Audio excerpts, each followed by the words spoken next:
বামে হরকতের বামে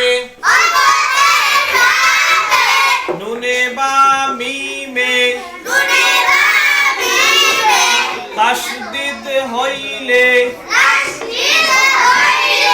গুনাহ করিয়া পড়িতে হয়।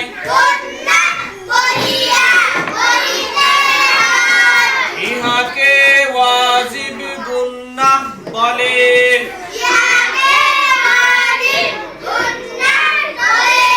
যেমন আন্না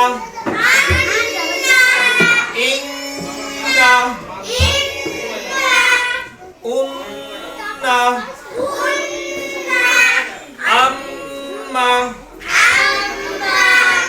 ইম্মা